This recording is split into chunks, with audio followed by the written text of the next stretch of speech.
Sig Heil, Sig Heil, Sig pop, pop, pop. 500 rounds, every single piece of ammunition on the whole Florence prison compound was fired to stop the Heil Hitler activities that had turned into a full-scale between white and black inmates. Birthday of Adolf Hitler, April 20th, 2008. Yes, this is the kind of lunacy that goes on in some of these prisons. Even if you don't want to do the Heil Hitler, depending on what prison you're in, you might have to fall in line. The whites running things are going to give you a punishment for not saluting the dead Fuhrer. Well, this particular incident was at the level 4 Florence U.S. penitentiary. It's on the same compound as the infamous Florence ADX. There's about 800 inmates. It's a dumping ground for leaders, troubled people. That day, April 20th, 2008, left 2 inmates from the guards' shots. Again, they used up every round of ammunition they had to stop this thing, both lethal and non-lethal, over 500 rounds. 2 inmates were one white, one black. They tried to kind of push a third murder kind of under the rug.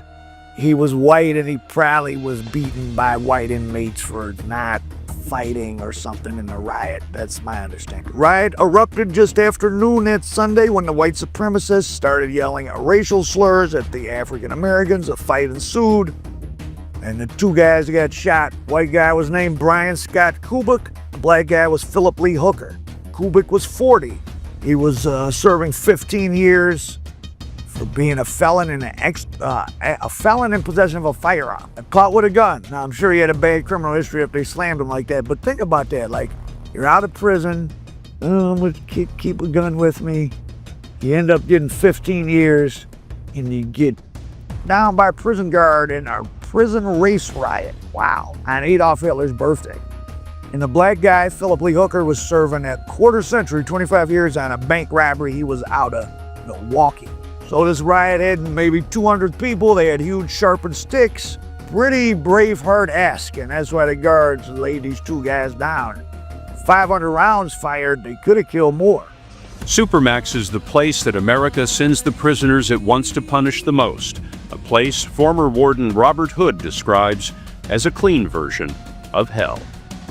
Well, I don't know what hell is, but I do know that the assumption would be for a free person, would be pretty close to it. 7 people killed in the first 8 years it was open. 1 officer in 03 was stabbed 6 times, and he described it like this. It was just me and a female correctional officer, and once I got stabbed, she ran and left me for dead. I fought as hard as I could and managed to get out into the inmate common area where 100 other inmates chanted and encouraged the inmate to finish me off. USP Florence High was built in '93. It's about 34% black, 32% Hispanic, 29% white, 4% other. Kind of an equal mix, which sounds good, but that is often the recipe for the most. When all the groups are kind of evenly balanced, all that leads to power struggle. The gang with the most people I could count, because you can't get a real full list because it'd be a security violation. Might have been at one point the Aryan Brotherhood. They had Barry Mills, who's dead now, T.D. Bingham, John Greshner, who ended up becoming a snitch, Tommy Silverstein, and there might have been another 1 or 2. Now, does that mean the Aryan Brotherhood is the most dangerous gang and this, that, and the third? It's very interesting when you know the backstories of stuff, because there was like a scandal there in the Florence compound involving, there must be another Aryan brother, Danny Weeks.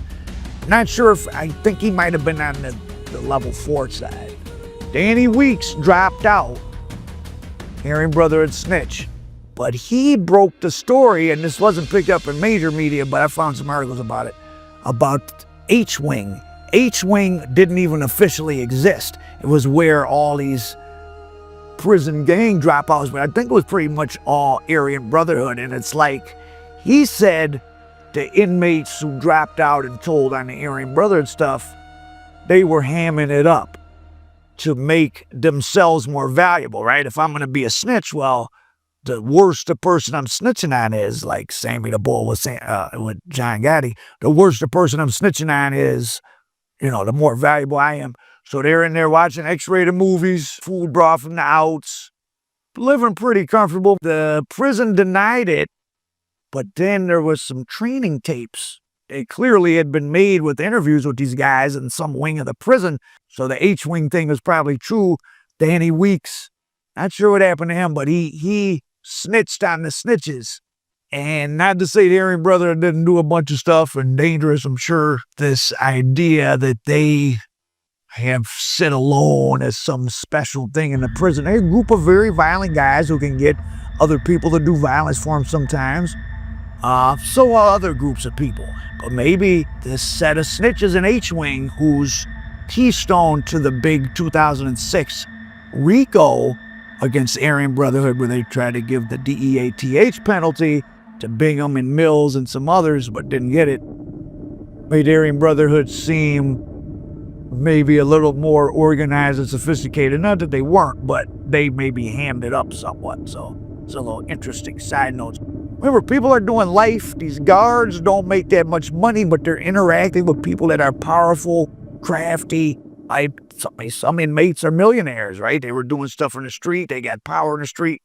Sure, a lot of these guards seem like you'd have to have a weird personality. Speaking of which, one of the guards accused in the Cowboys case, so this Joseph Princip was placed on paid home duty for months based on allegations he was involved in schemes with the AB to running drugs and targeting different inmates. So the LA indictment alleged that the Aryan Brotherhood bought information from Princip and paid him to file false reports on the AB's instructions. And Danny Weeks claims that the H unit lied about Princip.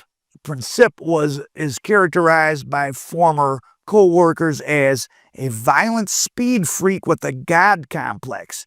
He ended up serving time as a guard we're talking about. He served time in the Colorado Department of Corrections, a state pen, for assaulting and menacing an ex-girlfriend and a drug dealer. And when he got on parole, he started calling reporters one day, and he did a barricaded gunman situation, and then he jumped out of the window and landed on his head, cracked his skull, but didn't die. I don't know where he is now, but this is a guard.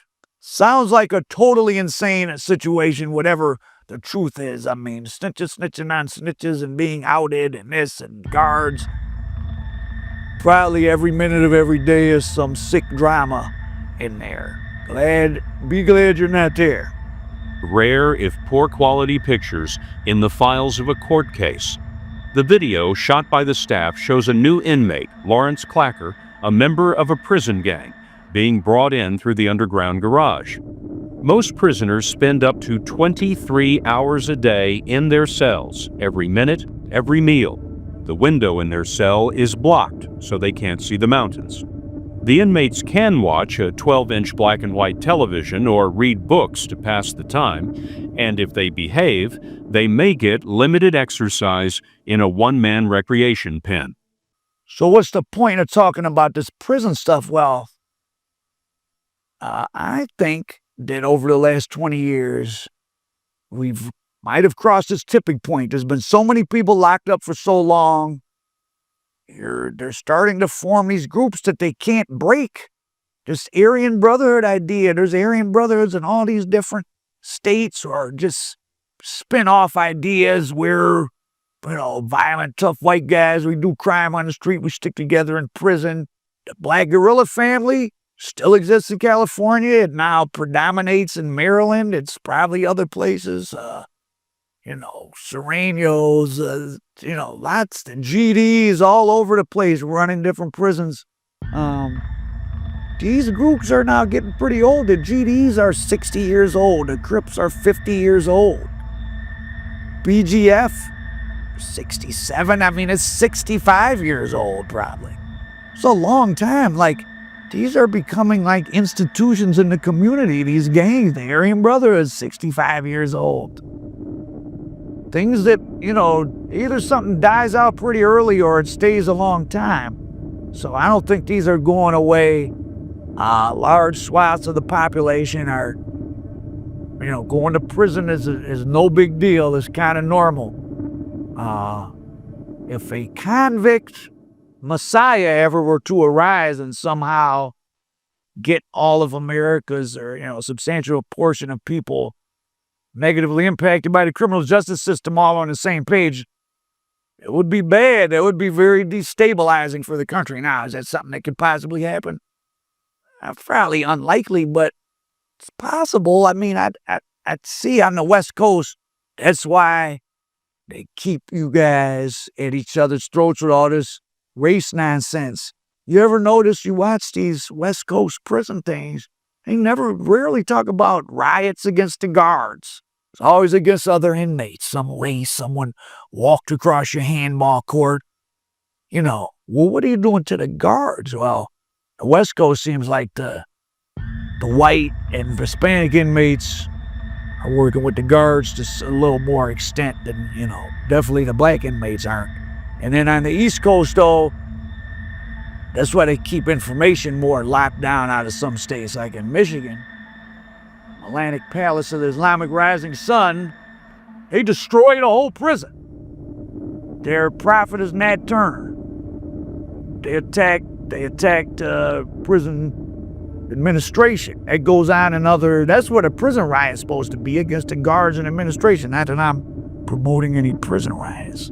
But, one day you guys are gonna sober up or something, or flip through a book and get some sense.